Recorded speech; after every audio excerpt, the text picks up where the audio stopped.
Message de solidarité du PDGRDA à l'occasion du 62e anniversaire de la journée de la liberté de l'Afrique. Le combat que mènent les peuples africains pour accéder à leur entière souveraineté et à leur totale émancipation est loin d'être un fait spontané. Le peuple révolutionnaire de Guinée, sous le leadership incontesté du responsable suprême de la révolution, le camarade président Ahmed Sékou Touré, a donné à la lutte de libération son sens d'efficacité en posant comme termes successifs à l'action militante des peuples l'indépendance politique, les bases d'un développement économique et le progrès social. Cependant, la question des États-Unis d'Afrique reste d'actualité après les efforts héroïques fournis par les pères fondateurs pour la création de l'Organisation de l'Unité africaine, qui est finalement devenue l'Union africaine. La génération montante a pour défi de faire des États-Unis d'Afrique un fait concret, une réalité, mais une réalité qui ne peut pas atteindre l'agenda 2063 de l'Union africaine.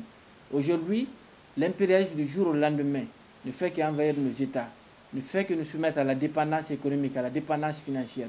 Donc, ce besoin, il est urgent. C'est un défi permanent, c'est un défi historique. Il n'est pas question qu'on attende l'agenda 2060 de l'Union africaine pour la concrétisation d'un État fédéral africain.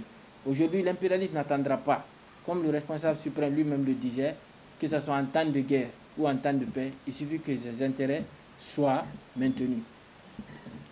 Au jour d'aujourd'hui, nous célébrons ce 72e anniversaire en termes de solidarité au pays du tiers-monde.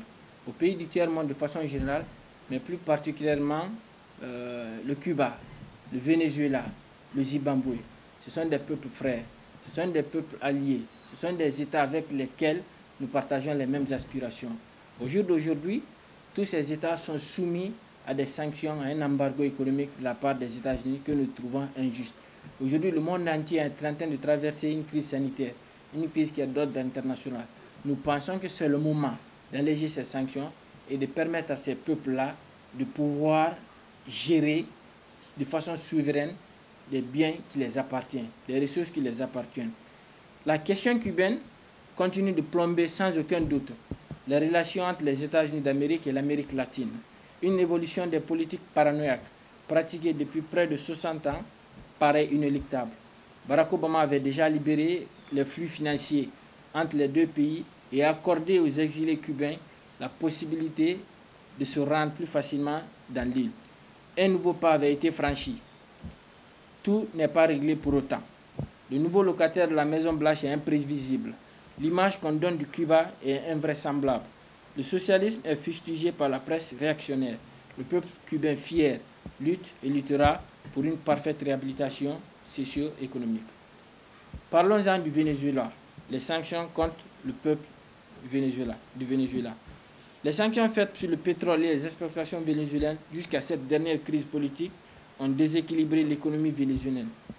Il appartient à chaque peuple d'entreprendre des mesures viables et fiables de développement.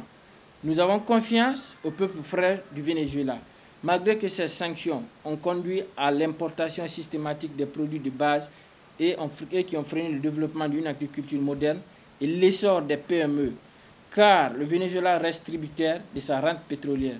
Toutes ces carences, d'autant plus criardes que la crise alimentaire mondiale frappe aujourd'hui le pays, conséquence des sanctions. Si la nouvelle administration américaine avait des velléités d'apaiser ses relations avec le Venezuela, celles-ci sont d'ores et déjà sabordées par la situation politique actuelle avec le camarade président Nicolas Maduro, qui tient bon face aux tentatives de déstabilisation économique, mais le chavisme est toujours une victime de l'impérialisme. Nous pensons que le peuple du Venezuela tiendra jusqu'à ce que la pleine souveraineté et l'entière émancipation soient acquises. Les sanctions contre le Zimbabwe. Le Zimbabwe est acculé depuis des décennies.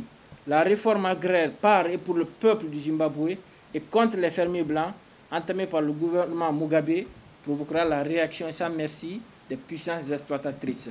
L'accaparement des terres agricoles par le gouvernement a conditionné la dévaluation monétaire et l'inflation galopante d'une monnaie totalement dollarisée depuis 2009. Le pays s'enfonçait lentement dans la crise pendant que la nourriture manquait.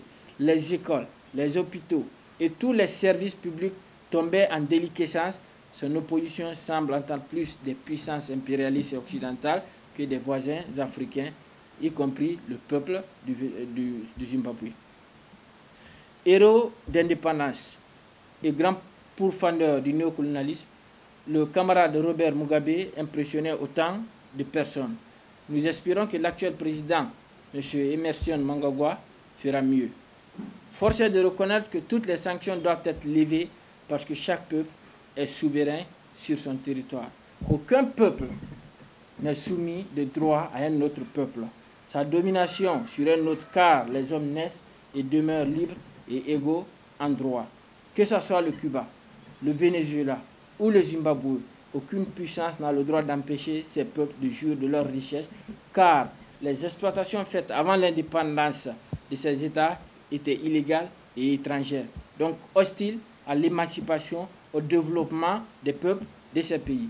Maintenant que chacun connaît son droit, maintenant que nous sommes tous régis par un droit international, nous appelons les puissances étrangères, nous appelons les États-Unis de négocier des traités économiques et politiques allant dans le sens du respect de la dignité et de la liberté des peuples cubains, vénézuéliens et zimbabwéens.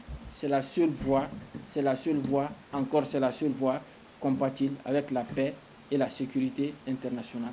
Vive les pays du tiers-monde, vive la solidarité révolutionnaire, vive l'amitié entre les peuples et nous restons toujours prêts pour la révolution démocratique africaine.